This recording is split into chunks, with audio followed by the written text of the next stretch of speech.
First contact and discovery. Dr. Sarah Chen stood motionless in the observatory's control room, her eyes fixed on the readings that defied everything she thought she knew about space traffic. The object had appeared seemingly from nowhere, decelerating at rates that should have turned any normal spacecraft into cosmic debris. Yet there it was, a massive vessel larger than anything humanity had ever constructed, bleeding radiation and trailing what looked like crystalline fragments as it entered high Earth orbit. "Are we absolutely certain this isn't one of ours?" she asked, knowing the answer but needing to hear it again.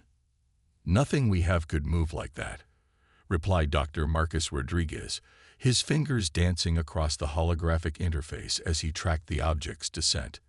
"And those energy signatures, they're unlike anything in our database." The vessel's erratic trajectory suggested damage or malfunction rather than hostile intent, but that provided little comfort. Humanity had long prepared for first contact, but all their carefully crafted protocols assumed they would be the ones reaching out, not receiving unexpected visitors. Within hours, the vessel had settled into a stable orbit, and Earth's major powers had mobilized their space forces, such as they were, primitive compared to whatever technology had brought this ship to their doorstep, but it was all they had. The first transmission came as a surprise, not because it arrived, but because every communication device on Earth received it simultaneously, regardless of whether it was turned on or even powered. The message was simple, rendered in perfect English and every other human language simultaneously. "We claim sanctuary under Article 7 of the Galactic Concordat. We are pursued. We are damaged. We seek repair and refuge. We mean no harm." Sarah found herself at the center of humanity's response team, not because of any diplomatic expertise, but because she had been the first to detect the vessel's approach.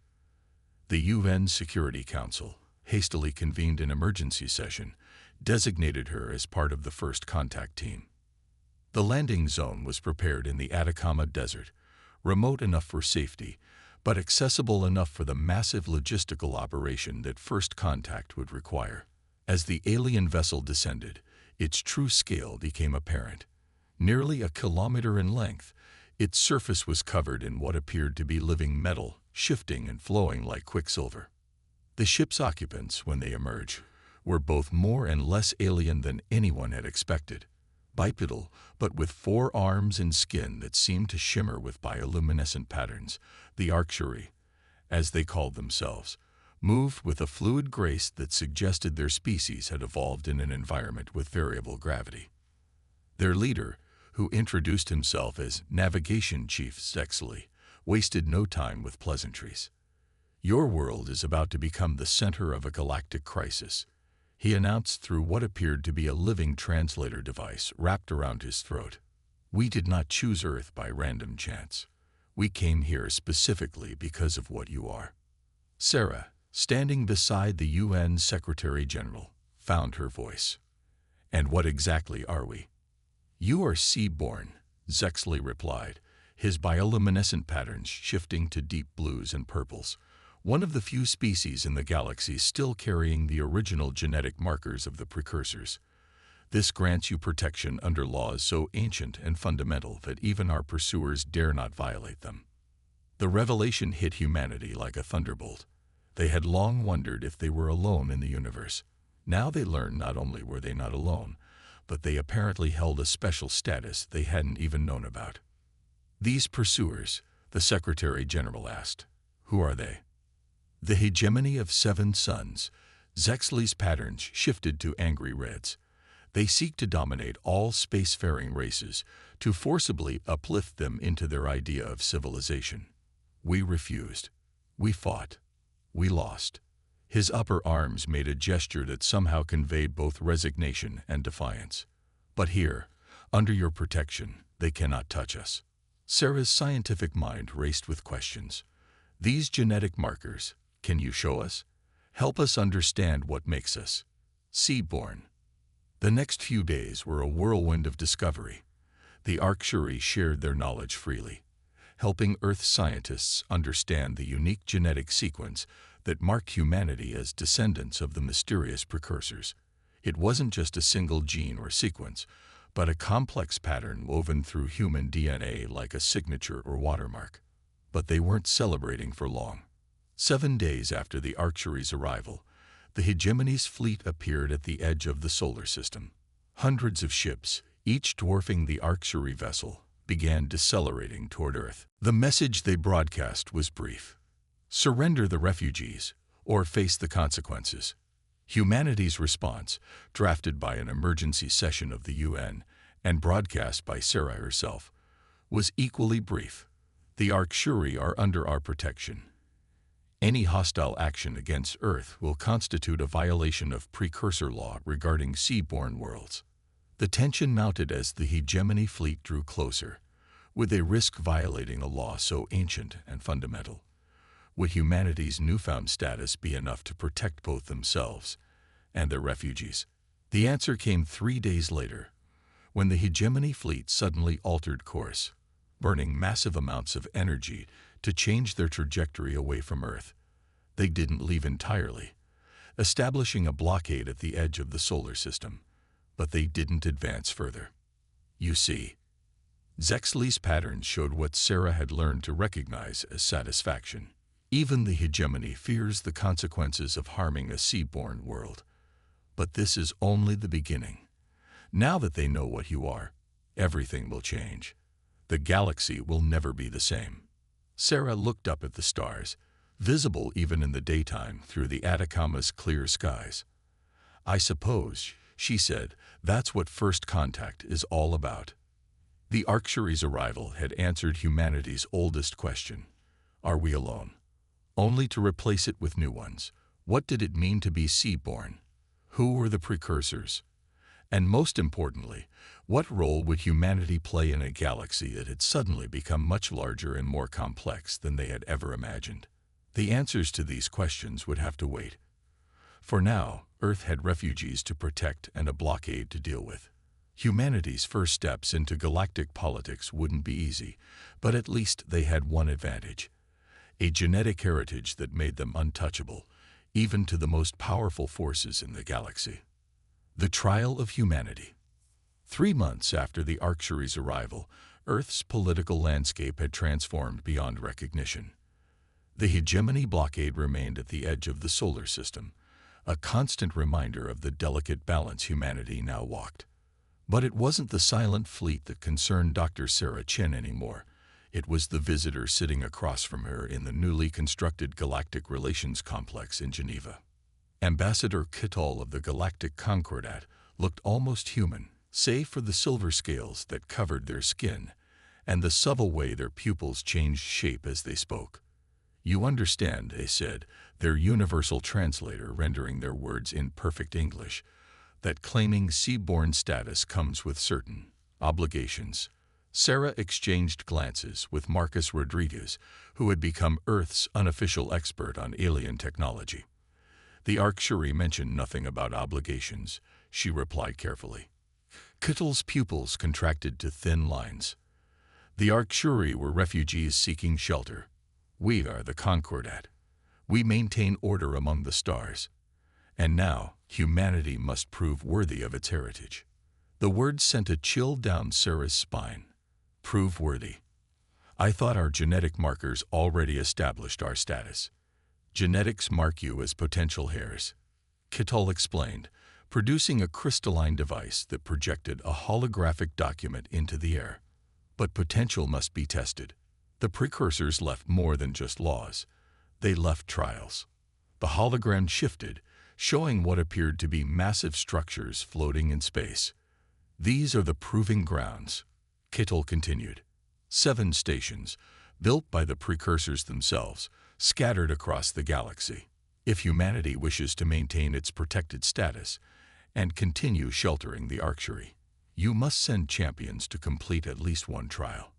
Marcus leaned forward, his scientific curiosity evident. What kind of trials? Each station tests different aspects: wisdom, technology, ethics, survival, cooperation, innovation, and understanding. You may choose which to attempt. Tal's pupils widened slightly. But be warned, failure doesn't just mean losing your protected status. Failed trials have destroyed entire civilizations. The news spread across Earth like wildfire. Humanity had to prove itself worthy of its genetic heritage or lose everything. The debate over whether to accept the challenge lasted precisely as long as it took the hegemony to broadcast their latest message. When they fail, we will claim what is ours. 2 weeks later, Sarah found herself aboard Earth's first faster-than-light vessel, a hybrid of human innovation and Arcturian technology.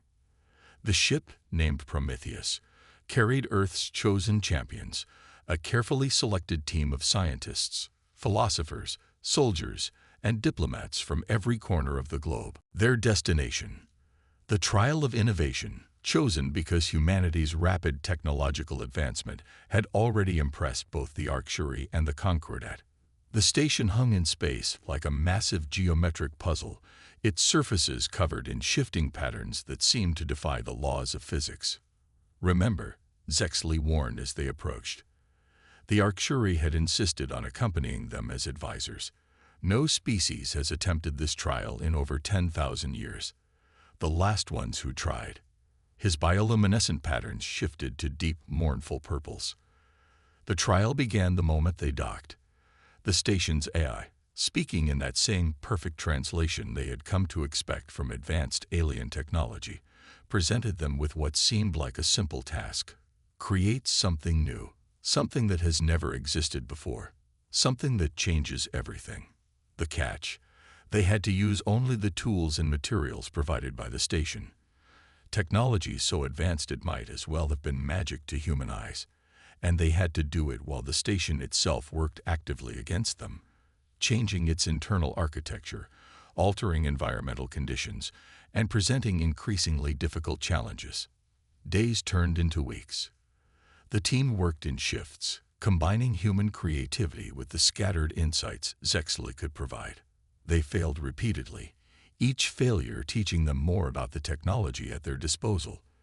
The station seemed to be learning too, adapting its challenges to probe their weaknesses and test their strengths.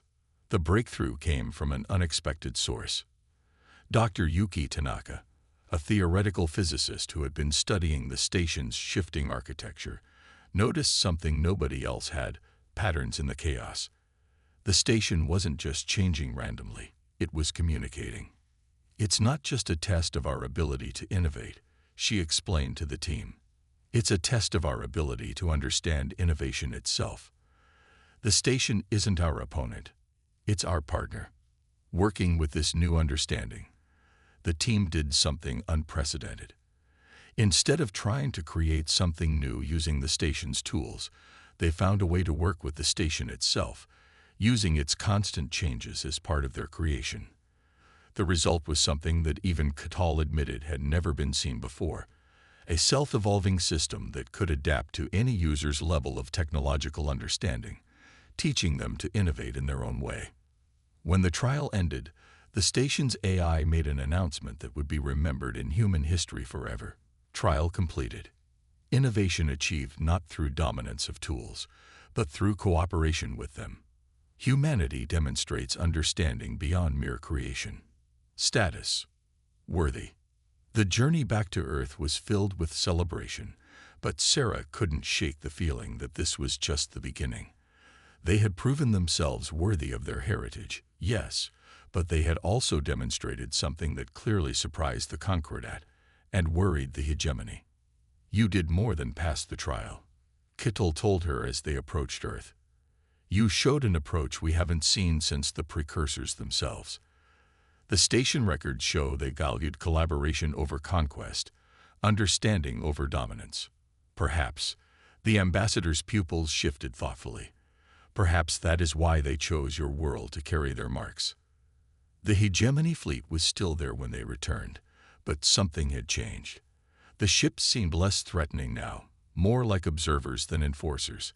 Humanity had proven itself not just worthy of protection, but capable of innovation that even the most advanced civilizations respected. As Sarah looked down at Earth from the Prometheus's observation deck, She realized that passing the trial had done more than secure their status. It had shown humanity a path forward. They weren't just heirs to an ancient legacy.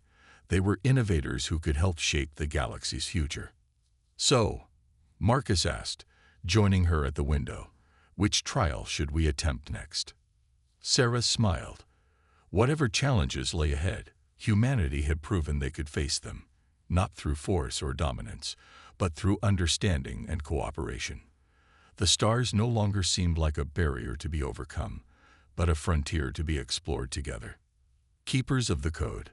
6 months after passing the trial of innovation, Earth had become something few could have imagined, a sanctuary for species seeking protection under the seaborne laws.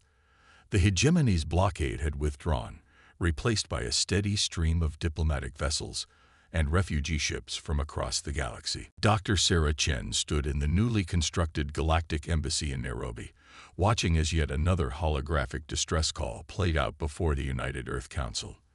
This time, the plea came from the Meridians, a species of crystalline beings whose homeworld lay in the path of an aggressive expansion by the coalition of unified worlds. "We aren't asking for military intervention." The Meridian ambassador's crystalline form pulsed with urgent light patterns. "We only ask for recognition under the same protection that shields Earth. Our genetic analysis confirms seaborne markers in our population." Sarah studied the data streaming alongside the hologram. The markers were there, but they were degraded, showing signs of extensive genetic engineering. The Meridians had modified themselves over millennia to survive on their harsh world, and in doing so, had altered the very thing they now hoped would save them. Ambassador Catal, now Earth's permanent liaison to the Concordat, voiced the concern everyone felt. "The markers are incomplete. This puts us in a difficult position." Difficult. Marcus Rodriguez challenged from his seat on the council. "They're about to be invaded. Their entire civilization is at risk." "How is this difficult?" Sarah understood both perspectives. In the months since passing the trial, humanity had learned more about their role as a protected species. The seedborne laws didn't just shield them. They gave them the authority to extend that protection to others. But with that power came responsibility and the need for careful judgment. "If we extend protection to species with degraded markers," Kittal explained, "we risk undermining the entire system. The hegemony and others like them would challenge our authority, claim we're overstepping our bounds." The debate raged for hours. In the end, Sarah proposed a compromise that would change the galaxy forever. "What if we don't just offer them protection?" she suggested. "What if we offer them restoration?" The plan was audacious. Using the knowledge gained from the trial of innovation, combined with Earth's growing understanding of precursor genetics, they would help the Meridians restore their original genetic markers. It had never been attempted before, but the science was sound. Not everyone agreed with the decision. The hegemony called it genetic manipulation on a cosmic scale. The coalition of unified worlds accused Earth of expanding its influence through biological warfare. But the Concordat, after much deliberation, approved the plan. The process took months. Sarah led the scientific team, working closely with Meridian geneticists to carefully rebuild what millennia of engineering had altered. They weren't just restoring genes. They were helping a species rediscover its original nature while keeping the adaptations they needed to survive. The success with the Meridians opened floodgates. Soon, other species came forward, seeking not just protection but restoration. Earth became known as the Restorer World, a place where lost heritage could be reclaimed. But with this new role came new challenges. Not every species seeking help had legitimate claims. Some tried to fake genetic markers, hoping to gain protection through deception.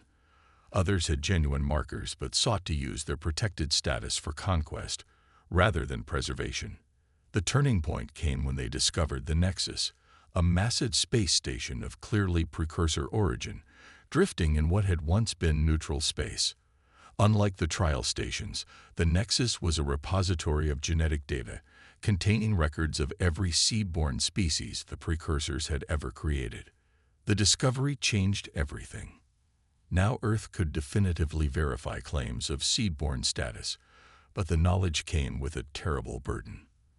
The database revealed hundreds of seed-born species that had been destroyed, enslaved, or genetically altered against their will over the millennia.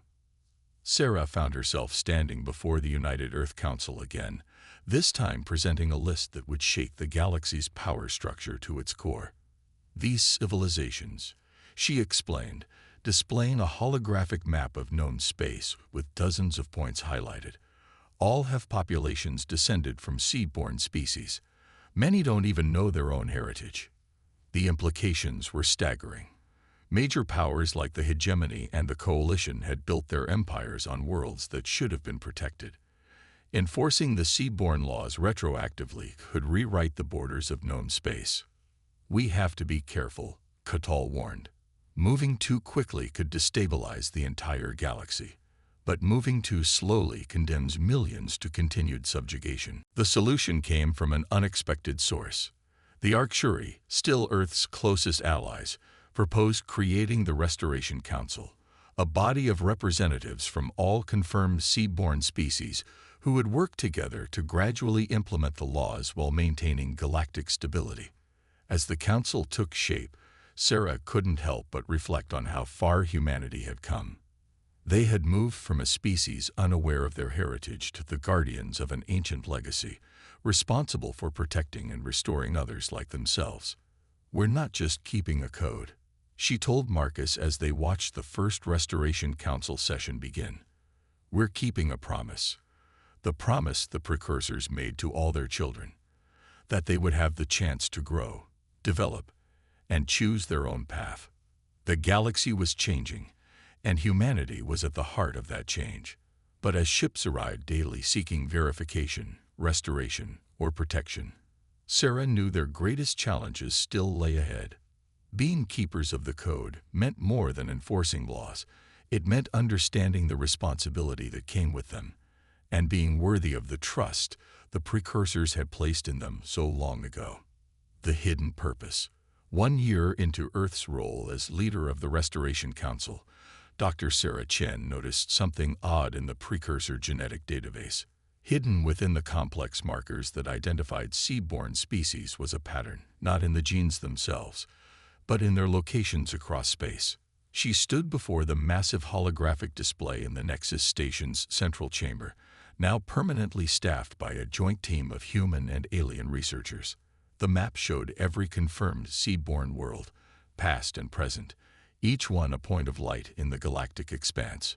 "Look at this," she said to Marcus Rodriguez, who had become the head of Earth's Xenotechnology division. "The distribution isn't random. These worlds form a pattern, like a net or a web across the galaxy." Marcus studied the display, his eyes narrowing. Could be coincidence. The precursors might have just seeded worlds they found suitable for life. "That's what I thought at first." Sarah manipulated the controls, and new data points appeared. Stellar movements, gravitational fields, dark matter concentrations. But look at it in 4 dimensions across time.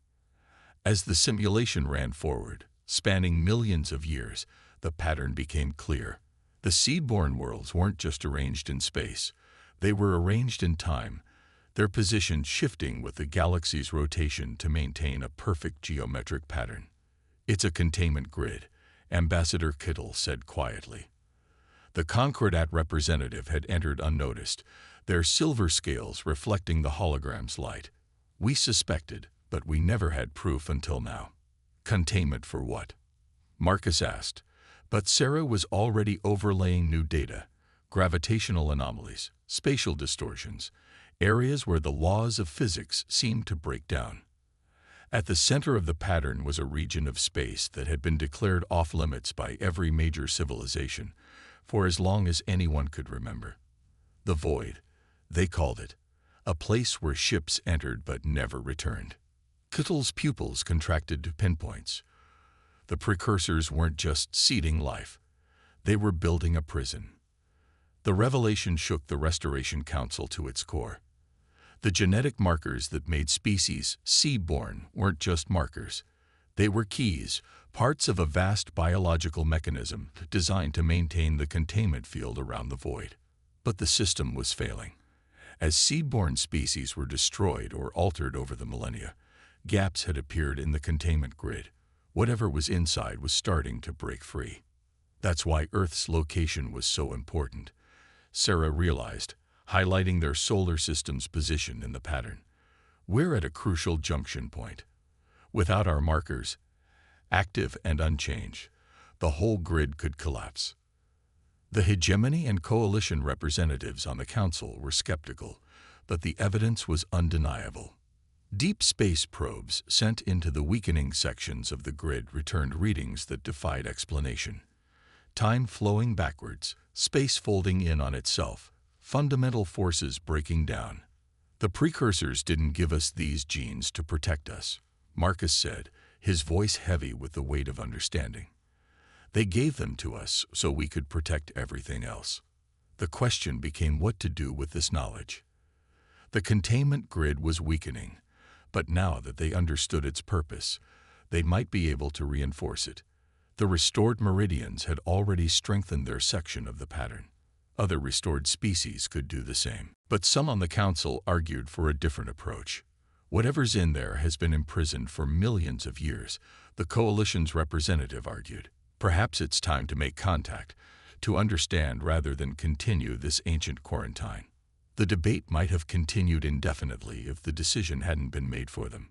A surge of energy from the void shattered the containment field in the hegemony sector, where they had systematically destroyed or altered every seaborne species they encountered. The results were catastrophic. Entire star systems vanished into spatial distortions.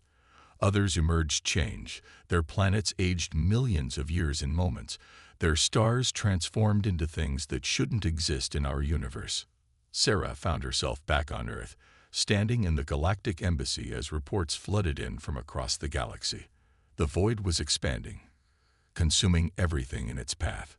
The only regions still protected were those where sea-borne species maintained their section of the grid. "We need to act now," she told the emergency session of the Council. "Earth's position is crucial. If we can use the Nexus technology to broadcast our genetic signature, amplify it across space, it could reinforce the entire grid," Marcus finished. "But the power required, it would burn out our markers. We'd lose our protected status." The choice was clear, even if the consequences were devastating. Humanity could remain seaborne, protected by ancient laws, or they could sacrifice that protection to save the galaxy. Kittel, who had become more than just an ambassador over the past year, spoke for the Concordat. "Whatever you decide, know that your status as keepers of the code will not change. Some laws transcend genetics." As the void continued to expand, and the galaxy held its breath, humanity prepared to make a decision that would echo across the ages. They had learned the hidden purpose behind their special status, but the true test wasn't in the knowledge, it was in what they would do with it. Sarah looked out at the stars, still visible despite the spatial distortions beginning to ripple across space. "The precursors chose us for a reason," she said quietly. "Not because we were special, but because they saw what we could become. Now it's time to prove them right." The final preparations began, as humanity readied itself to sacrifice its birthright, to save a galaxy that had once feared them. The true meaning of being seaborne, they realized, wasn't in the protection it offered. It was in the responsibility it demanded. Legacy of the stars. The void grew larger with each passing hour. On screens across Earth, people watched as the fabric of space itself unraveled at the edges of the anomaly. The hegemony sector was already lost, its worlds either consumed or transformed beyond recognition. The coalition's territories were next, their fleets retreating en masse toward the remaining stable regions of space. In the heart of the Nexus station, Dr. Sarah Chen made the final adjustments to what they were calling the resonance array. The device, built using a combination of precursor technology and human innovation, would amplify Earth's genetic signature across the galaxy, reinforcing the failing containment grid. "Final simulations are complete," Marcus Rodriguez announced, his voice heavy with exhaustion. They had worked for 72 hours straight, knowing that each moment of delay meant another system lost to the void. It'll work, but, he paused, looking at the data one more time. The cost will be higher than we thought. Sarah nodded. They had already known the procedure would burn out Earth's seaborne markers, stripping humanity of its protected status. Now they understood it would do more than that. It would fundamentally alter human DNA, changing them on a level that would make restoration impossible. "We're ready to begin," Catal reported. The Concordat representative had refused to evacuate with the other ambassadors, insisting on seeing this through alongside humanity. "The remaining seaborne worlds are aligned. They'll amplify your transmission through their sections of the grid." The Arcturi fleet, still Earth's most steadfast allies, had taken up position around the solar system, not to protect Earth this time, but to ensure the transmission reached every corner of the galaxy. Their ships would act as relay points, strengthening the signal. "Wait." A new voice cut through the tension. Dr. Yuki Tanaka, the physicist who had helped them pass the trial of innovation, burst into the control room.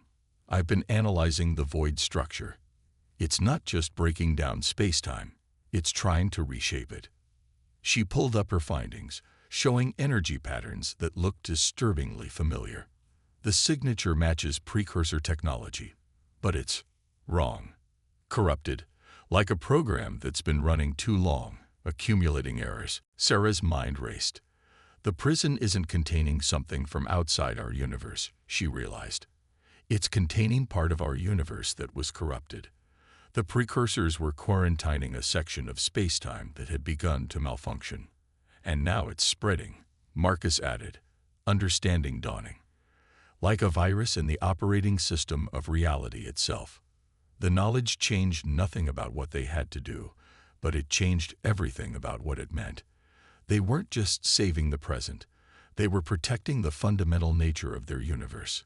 The countdown began. Across Earth, people gathered with their families, watching the skies. They had voted overwhelmingly to proceed, choosing to sacrifice their protected status to save not just other species, but existence itself. Transmission in 3, 2, 1. The resonance array activated. Sarah felt it in her DNA, a vibration that seemed to reach into the core of her being. Across Earth, every human experienced the same sensation. A moment of connection not just with each other, but with the galaxy itself. The effect was immediate and visible. Where the grid had been failing, new lines of force sprang into existence. The void's expansion slowed, then stopped, pushed back by the combined power of every seaborne species, amplified, and focused through humanity's sacrifice. But something unexpected happened. As their genetic markers burned out, transformed by the power flowing through them, they didn't vanish, they changed. The precursor programming, designed to maintain separation and containment, evolved into something new. "Look at this," Yuki called out, her voice filled with wonder. The readings showed their DNA reorganizing itself, not losing the seaborne patterns but transforming them. "We're not burning out. We're transcending." The void fought back. Reality buckled and warped as two forces clashed, the corruption trying to spread, and the combined will of every species that had inherited the precursor's legacy. For a moment that felt like eternity, the outcome hung in balance. Then, with a flash of light that was seen across the galaxy, the void collapsed in on itself. The corrupted space-time folded into a singularity, contained not by the rigid grid of the precursor's design, but by something new, a flexible, adaptive barrier created by the combined genetic signatures of all seaborne species, led by humanity's transformed markers. In the aftermath, as the galaxy began to rebuild, they discovered what they had become. Humanity was no longer seaborne in the original sense, no longer bound by the precursor's protective laws. Instead, they had evolved into something the precursors might never have imagined. Beings capable of actively maintaining the structure of space-time itself. "You understand what this means," Kittel said, weeks later, as they stood in the rebuilt Galactic Embassy. You're not just keepers of the code anymore. You're keepers of reality itself. Sarah looked out at the stars, unchanged yet somehow different now that she understood their true nature. We all are, she replied. Every species that stood with us, that lent their strength to the grid, we're all part of something larger now. The hegemony and coalition, humbled by their brush with annihilation, had sued for peace. The galaxy was reorganizing itself, with the Restoration Council evolving into something new, a body dedicated not to preserving ancient laws, but to understanding and protecting the very fabric of existence. The precursors didn't choose us because we were special, Marcus reflected, watching ships from 100 worlds dock at Earth's orbital stations. They chose us because they saw our potential to become something more than they had planned. Humanity had sacrificed its protected status, but gained something far greater, a true place in the galaxy, earned not through ancient laws or genetic heritage, but through their willingness to risk everything to protect others. They were no longer untouchable because of rules set down in the distant past. They were respected because of choices made in the present. As Sarah prepared to board a ship bound for the first meeting of the new Galactic Council, she thought about how far they had come. From a species that didn't know its own importance to one that had chosen to transcend it, from being protected to becoming protectors. The stars beckoned, not as distant lights, but as part of the vast, living system they now helped maintain. Humanity's legacy would not be in the genes they had inherited, but in what they had chosen to become. The future stretched out before them, full of possibilities they were only beginning to understand. And somewhere, Sarah liked to think, the precursors would have been proud of what their children had become.